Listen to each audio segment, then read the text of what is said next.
One of the most important ideas that iPencil explores is spontaneous order. But what is spontaneous order?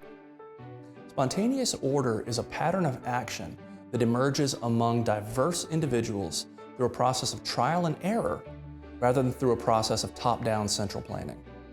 When order arises because of the free interplay of supply and demand, of voluntary, mutually beneficial transactions between free people, it can be said to be spontaneous. Spontaneous order is simply the order that doesn't have a single mind ordering it. People might be kind of surprised that order emerges spontaneously, but through voluntary interaction, particularly voluntary interaction through markets, people are able to create and generate the sort of unplanned information that ultimately helps to guide people's decisions. Order can be very, very spontaneous, and I think the reason why it's not obvious or appreciated because it happens so routinely. Spontaneous order doesn't just exist in the world of economics. It's something that happens all around us in surprising ways.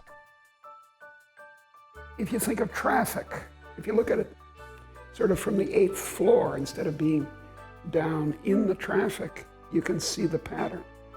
I think one of the very, very important things that happens spontaneously without government control, and namely that's language.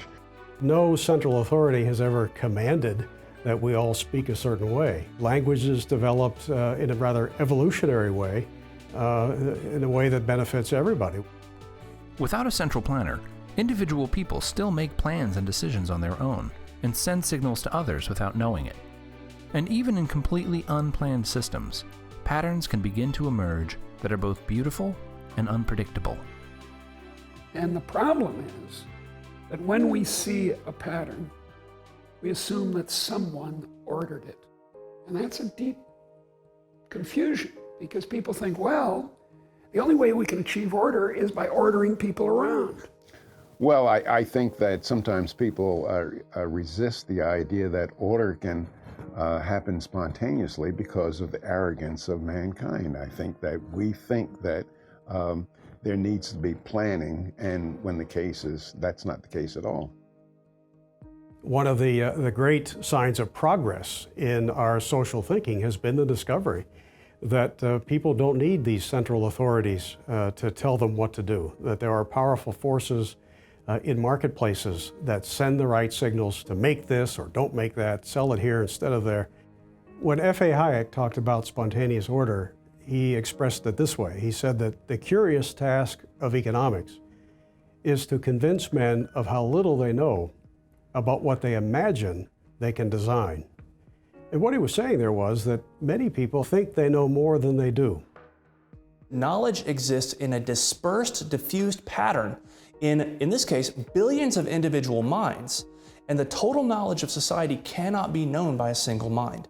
That knowledge indeed is revealed through the process of exchange, through the process of buying and selling in markets, and through the process of voluntary interaction. When you discover the spontaneous order of free markets, it can change the way you see the world.